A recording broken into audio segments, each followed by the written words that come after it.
आज Poonam love marriage करके अपने पापा के पास आई और अपने पापा से कहने लगी कि पापा, मैंने अपने पसंद के लड़के से शादी कर ली है। उसके पापा बहुत गुस्से में थे, पर वो बहुत सुलझे हुए शख्स थे। उसने बस अपनी बेटी से इतना ही कहा कि मेरे घर से निकल जाओ। बेटी ने कहा, अभी इनके पास कोई काम नहीं है, हमें रहने दीजिए, हम बाद में चले जाएंगे। पर उसके पापा ने एक नहीं सुनी और उसे घर से बाहर निकाल दिया। कुछ साल बीत गए, अब पूनम के पापा नहीं रहे और दुर्भाग्यवश जिस लड़के से पूनम ने शादी की थी वो उसे धोखा देकर भाग गया। पूनम की एक लड़की और एक लड़का था।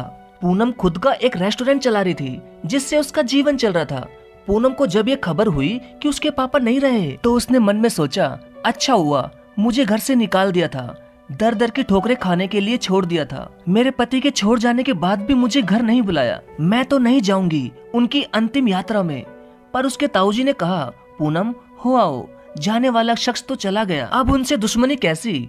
पूनम ने पहले हाँ ना किया, फिर सोचा चलो हो आती हूँ, देखूं तो जिन्होंने मुझे ठुकराया वो मरने के बाद कैसे सुकून पाते हैं। पूनम जब अपने पापा के घर आई तो सब उनकी अंतिम यात्रा की तैयारी कर रहे थे, पर पूनम को उनके मरने का कोई दुख नहीं था। वो तो बस अपने ताऊजी के कहने पर आई थी। अब पूनम के पापा की अंतिम यात्रा शुरू हुई। सब रो रहे थे पर पूनम दूर खड़ी हुई थी। जैसे तैसे सब कार्यक्रम निपट गए। आज पूनम के पापा की 13वीं थी। उसके ताऊजी आए और पूनम के हाथों में एक खत देते हुए कहा, ये तुम्हारे पापा ने तुम्हें दिया है, हो सके तो इसे एक बार पढ़ लेना। रात हो चुकी थी और सारे मेहमान जा चुके थे। पूनम ने वो खत निकाला और पढ़ने लगी। उसमें सबसे पहले लिखा था, मेरी प्यारी गुड़िया, मुझे मालूम है तुम मुझसे नाराज हो, पर अपने पापा को माफ कर देना। मैं जानता हूँ तुम्हें मैंने घर से निकाला था, तुम्हारे पास रहने की जगह नहीं थी, तुम दर दर की ठोकरें खा रही थी, पर मैं भी उदास था। तुम्हें कैसे बताऊं, याद है तुम्हें जब तुम 5 साल की थी तब तुम्हारी माँ हमें छोड़ के चली गई थी। तब तुम कितना रोती थी, कितना डरती थी, मेरे बिना सोती नहीं थी, रातों को उठकर रोती थी जब मैं भी सारी रात तुम्हारे साथ जगता था।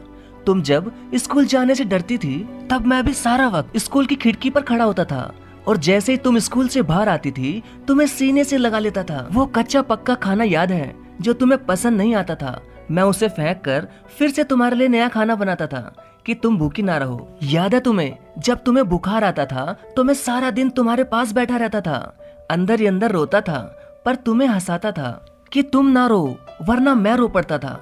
वो पहली बार हाई स्कूल की परीक्षा तुम रात भर पढ़ती थी और मैं रात भर तुम्हें चाय बना कर देता था। याद है तुम्हें वो तुम्हारी पहली जींस, वो छोटे कपड़े, वो गाड़ी, सारी कॉलोनी एक तरफ थी कि यह सब नहीं चलेगा, लड़की छोटे कपड़े नहीं पहनेगी, पर मैं तुम्हारे साथ खड़ा था, तुम्हारी खुशी में बाधा बनने नहीं दिया। तुम्हारा वो रातों को देर से आना, कभी कभी शराब पीना, डिस्को जाना, लड़कों के साथ घूमना, इन सब बातों को कभी मैंने गौर नहीं किया, क्योंकि तुम जिस उम्र में थी उस उम्र में ये सब थोड़ा बहुत होता है।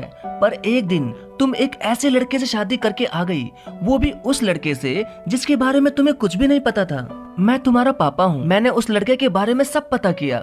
उसने न जाने वासना और पैसों के लिए कितनी ही लड़कियों को धोखा दिया था, पर तुम तो उस वक्त प्रेम में अंधी थी। तुमने एक बार भी मुझसे नहीं पूछा और चुपके से शादी करके आ गई।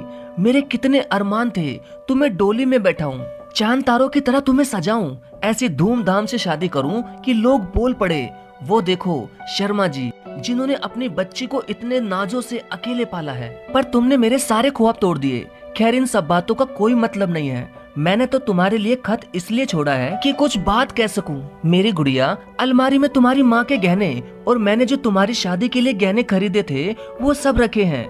3 से 4 घर और कुछ जमीनें हैं, ये मैंने तुम्हारे और तुम्हारे बच्चों के नाम कर दिया है।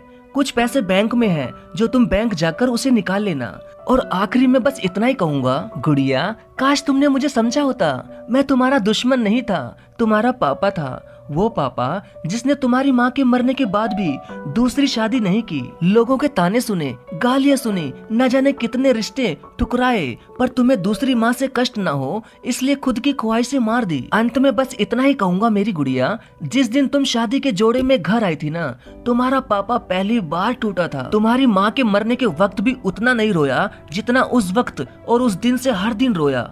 इसलिए नहीं कि समाज, जात, परिवार, रिश्तेदार क्या कहेंगे, बल्कि इसलिए वो जो मेरी नन्ही सी गुड़िया सुसु तक भी करने के लिए सारी रात मुझे उठाती थी और उसने शादी का इतना बड़ा फैसला खुद ही ले लिया।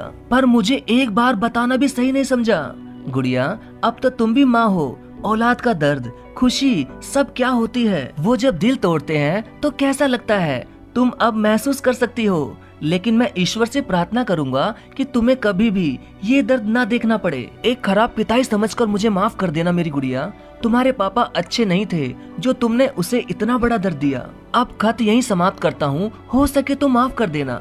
और खत के साथ एक ड्राइंग लगी थी जो खुद कभी पूनम ने बचपन में बनाई थी, और उसमें लिखा था आई लव यू मेरे पापा।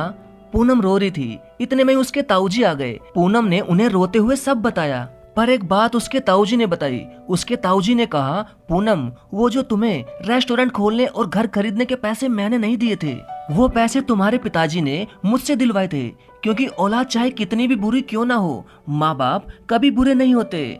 औलाद चाहे माँ बाप को छोड़ दे, माँ बाप मरने के बाद भी बच्चों को दुआ देते हैं।